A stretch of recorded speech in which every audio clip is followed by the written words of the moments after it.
प्यारे विद्यार्थियों, सुप्रभात।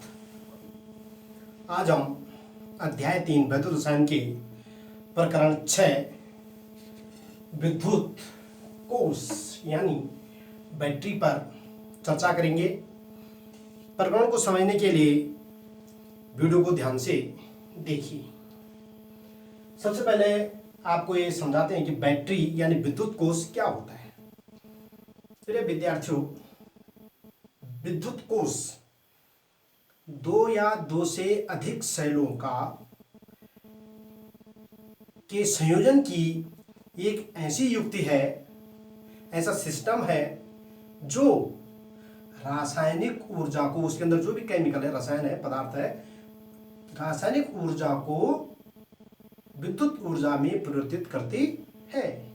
अतः इसकी परिभाषा हो गई, विद्युत कोश या बैटरी की परिभाषा हो गई कि दो या दो से अधिक सेलों के संयोजन की वह युक्ति जो रासायनिक ऊर्जा को विद्युत ऊर्जा में परिवर्तित करती है, बैटरी या विद्युत कोश कहलाती है।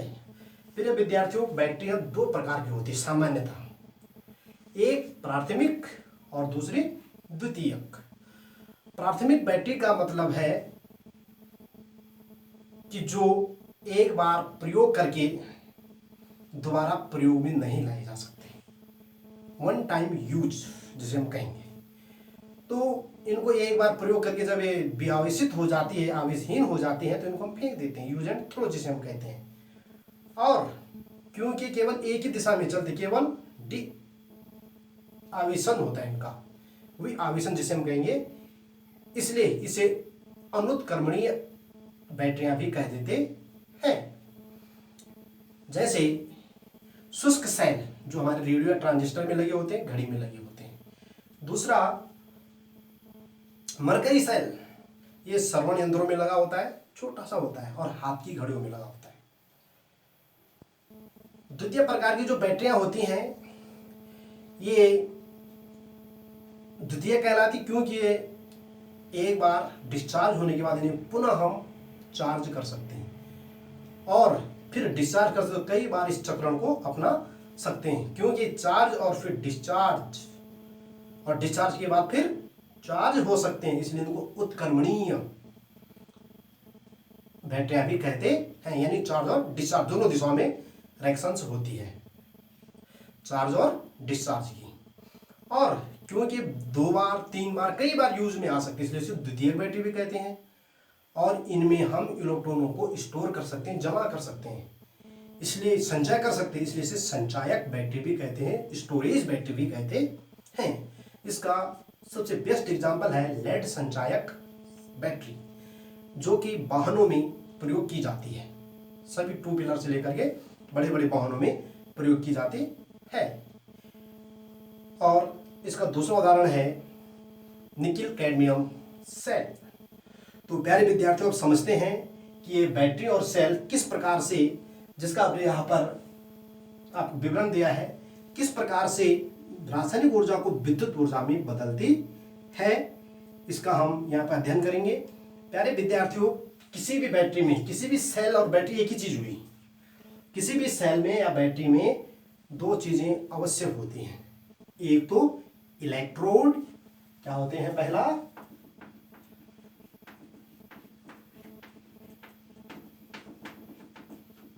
और ये इलेक्ट्रोड कितने होते हैं, दो।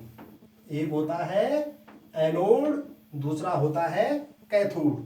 अब आपको पहले ही बताया गया, लेकिन अगर आपको यहां पर समझना तो यहां पर भी बता दिया जाता है कि एनोड वह इलेक्ट्रोड होता है जिस पर ऑक्सीडेशन होता है, ऑक्सीकरण होता है। और ऑक्सीकरण क्या है, इलेक्ट्रॉनों का बाहर जाना, निर्गमन। जब किसी पदार्थ से इलेक्ट्रॉन बाहर जाते तो कहते उसका ऑक्सीकरण हुआ, और उस पदार्थ को एनोड कहेंगे, जिसके माध्यम से इलेक्ट्रॉन बाहर जाएंगे। और जिस पर रिडक्शन यानी अपचयन होता है और जिस पर इलेक्ट्रॉन आते हैं, उसे हम कहते हैं कैथोड। तो इस प्रकार से दो, पहली चीज हुई इलेक्ट्रोड। तो इलेक्ट्रॉनों का आदान प्रदान करते हैं, कहाँ, सिस्टम में। दूसरी जो विशेष बात है वो है वैद्युत अपघट्य।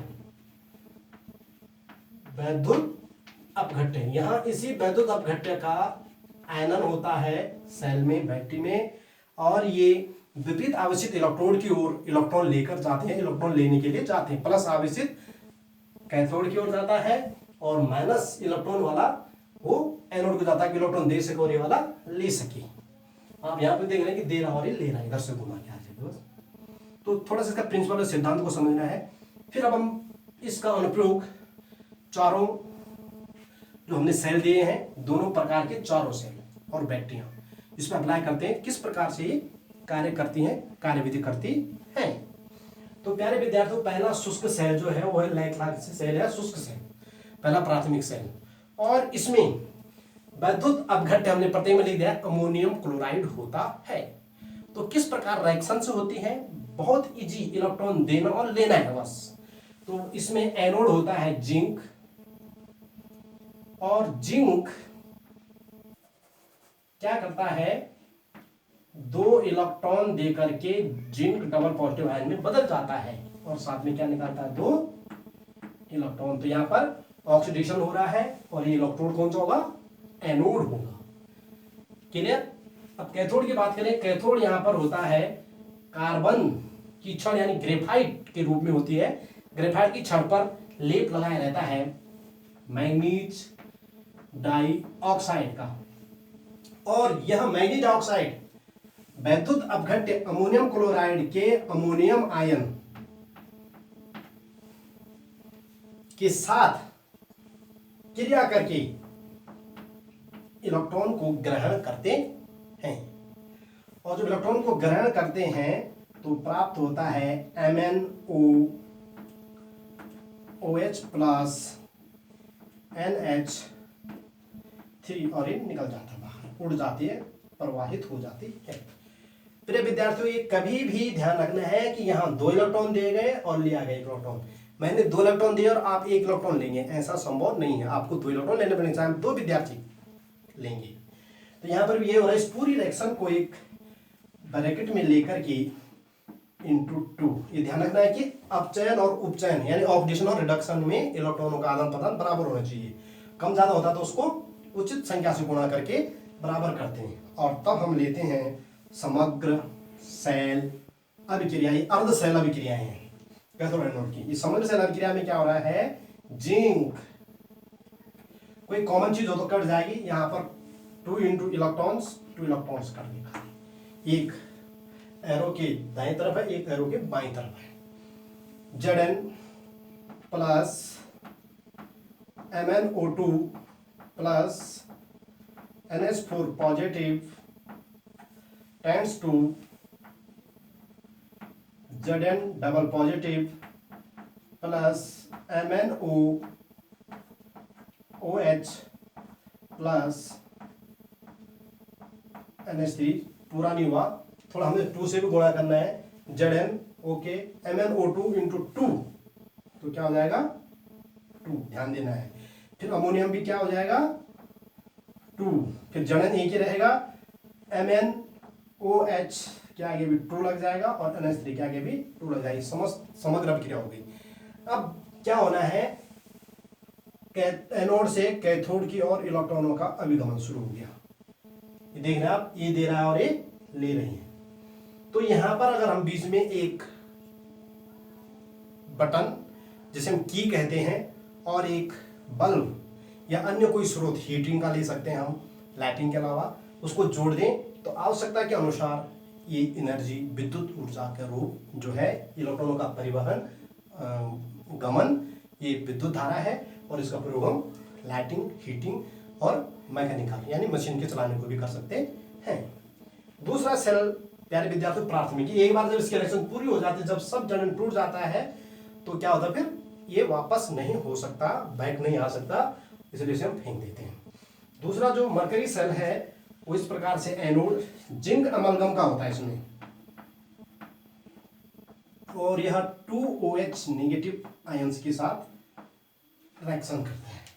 तो प्यारे विद्यार्थियों, जिंक चाहता है कि मैं OH के साथ रिएक्शन करके Zn O बनाऊं, तो तो 2OH है, आपको यहाँ पे मैकेनिज्म समझा दिया जाएगा। OH negative, OH negative.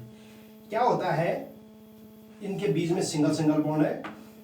क्या होता है यहाँ पर कि जिंक इससे जुड़ सकता ऑक्सीजन से, लेकिन उसके लिए पहले डबल पॉजिटिव बनाता है, जैसे ऊपर आपने देखा। तो ये क्या करते हैं, इस बॉन्ड को भी तोड़ देता है और इस H से जोड़ देता है, तो इसका क्या बन जाएगा H2। और ये जो O बचा, इस पर इलेक्ट्रॉन छोड़ देता तो डबल बन जाता है। अब इस डबल O को ग्रहण करने के लिए जिंक को 2 इलेक्ट्रॉन त्यागने पड़ते हैं, अमंगलम से हट जाता, उठ जाता है। तो क्या बना लेता है, Zn डबल पॉजिटिव और O यहाँ पर डबल नेगेटिव है, तो क्या बना देगा, ये आवेश बराबर हो गए, प्लस माइनस 2 2 0। तो ZnO और शेष बच गया H2O, और साथ में कब बनाएगा, जब 2 इलेक्ट्रॉन देगा, तो वो 2 इलेक्ट्रॉन यहाँ आ जाएंगे। फिर कैथोड यहाँ पर है HgO। कैथोड कौन है, HgO। फिर ये क्या करेगा, इस जल के साथ क्रिया कर लेता है। ये OH कहां से आए, KOH वैद्युत अवघट्ट से, उसके केमिकल इसके आसपास है, उसने रिएक्शन करे उसके साथ H2O। तो फिर क्या होगा, प्लस 2E का इसने ग्रहण कर लिया, जो इलेक्ट्रॉन यहाँ से दिए थे, और बन जाएगा Hg से ऑक्सीजन अलग चला जाता है। जिस प्रकार यहाँ गया तो ये डबल पॉजिटिव, ये डबल नेगेटिव, यहाँ जाएगा तो 2OH नेगेटिव कर लेगा, क्योंकि 2 इलेक्ट्रॉन इसने प्राप्त कर लिए। इस प्रकार ये एनोड और कैथोड रिएक्शन करते हैं। और समग्र सेल अभिक्रिया में सिंपली आप देख सकते हैं, पहले कॉमन को काट देंगे, जिंक OH, सॉरी 2OH बन जाएगा यहाँ पे, तो OH आपने काट दी, H2O से बैलेंस हो गया, 2E से बैलेंस हो गया। अब हमारे पास बच गए केवल और केवल Zn, क्योंकि Zn अमलगम में से केवल Zn ने भाग लिया रिएक्शन में, plus HgO times 2 ZnO plus Hg। ये समग्र अभिक्रिया प्यारे विद्यार्थियों, और इसमें जो इलेक्ट्रॉनों का आवेश हो रहा था, विद्युत धारा, ये विद्युत ऊर्जा में परिवर्तित हो जाते हैं। अब द्वितीयक सेल की रिएक्शन हम देखते हैं, एनोड और कैथोड, इसमें दोनों, एक होता है लेड यानी Pb का होता है एनोड, और PbO2 का होता है कैथोड। H2SO4 के साथ रिएक्शन करते हैं तो Pb प्लस SO4 जैसे जल में घुलते तो टूट जाता है, टेंड्स टू, अब PbSO4 के साथ जुड़ना तो चाह रहा है, लेकिन उसे Pb पॉजिटिव होना होगा, और जब Pb पॉजिटिव होता है तो 2 इलेक्ट्रॉन त्याग देता है और बना देता है PbSO4। किस रूप में, Pb double positive, SO4 double negative, cancel हो जाते, प्लस माइनस दोनों तो है, और प्लस 2E। ये रिएक्शन एनोड पर होती है। फिर कैथोड पर क्या होती है, PbO2 plus SO4 double negative, पुनः एक और आता है इलेक्ट्रोलाइट का, वैद्युत अवघट्ट का। लेकिन यहाँ पर जो इसके और इसके दो S पॉजिटिव टूटे थे, वो भी एक्टिव हो जाते हैं, प्लस 4H पॉजिटिव। अब SO4 बनाना चाह रहा है Pb, तो क्या करेगा, पहले 2 इलेक्ट्रॉन देगा, 2 इलेक्ट्रॉन दे देगा Pb, 2 इलेक्ट्रॉन प्राप्त कर लेगा पहले के रिएक्शन के, क्या बना दिया फिर PbSO4। अब बना, जब इसने 2 इलेक्ट्रॉन दे दिया तब Pb पॉजिटिव बन गया, SO4 पहले वाली कहानी।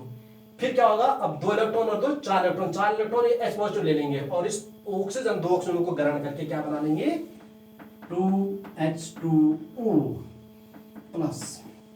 तो प्यारे विद्यार्थियों, दोनों रिएक्शन से थी, विद्युत आवेश इलेक्ट्रॉनों का प्रवाह हो गया है, जिसको हम विद्युत धारा कहते हैं, और टोटल रिएक्शन हो जाएगी इस लेड संचायक बैटरी की, कौन सी, Pb plus PbO2 plus 2H2SO4 टूट गया है, 2H2SO4 electrons cancel, tends to 2 PbSO4 plus 2H2। That is solve. बहुत आसान है अगर आप ध्यान से समझेंगे तो। और निकल कैडमियम सेल की हमें टोटल एक्शन केवल ध्यान देनी है आपको, कभी कभी आ जाती है इसकी समझ अभिक्रिया क्या है। तो CD cadmium plus nickel tri hydroxide NaOH का होल थ्राइस। ये बेटा ट्वाइस में ले लेना आपने स्टूडेंट्स, किस में ले लेना है, 2 मॉलिक्यूल इसके भागेंगे एक कैडमियम के साथ। यदि यहाँ पर कंजेस्टेड हो रहा है तो हम आपके लिए नीचे लिख देंगे खुले में, ताकि आप अच्छे ढंग से समझ पाए। Cadmium plus 1 molecule 1 atom of cadmium react with 2 molecule of nickel trihydroxide tends to, अब क्या करेगा, इसके 2 हाइड्रोक्साइड छोड़ेंगे हम, एक निकिल एक हाइड्रोक्साइड छोड़ेगा तो क्या बनाएगा, 2NiOH का होल ट्वाइस, 2NiOH का होल ट्वाइस। अपनी ऑक्सीजन अवस्था को बदल रहा है, यहाँ पे 3 थी वहां पे 2 हो जाएगी। अब क्या होगा, यहां से एक NiOH ने एक किया तो 2 हमारे पास, 2 OH क्या हुआ, त्यागी। अभी क्या करेगा, यहाँ पर एक CD डबल पॉजिटिव जब बनाएगा, 2 इलेक्ट्रॉन त्यागेगा, तो ये क्या करेंगे, ये फिर पुनः पहले की तरह यहाँ पे HS को दे देगा, डबल O बनाएगा, CDO बन जाएगा, प्लस 2NiOH और प्लस जो शेष बचेगा वो H2O, इलेक्ट्रॉनों का आदान प्रदान आपस में हो जाएगा। आप चाहे जिनसे एनोड और कैथोड की अभिक्रिया भी कर सकते हैं। ये एनोड है, ये कैथोड का कार्य कर रहा है, OH जिसमें इलेक्ट्रोलाइट हो पाएगा, और इस प्रकार से ये टोटल रिएक्शन करते हैं। तो प्यारे विद्यार्थियों, ये था सेल इजी मेथड, और यदि आपकी समझ में आया हो, जिसने भी इसे देखा हो वीडियो को, तो लाइक कीजिए और साथ में सब्सक्राइब भी कीजिए और शेयर भी कीजिए। Thank you students.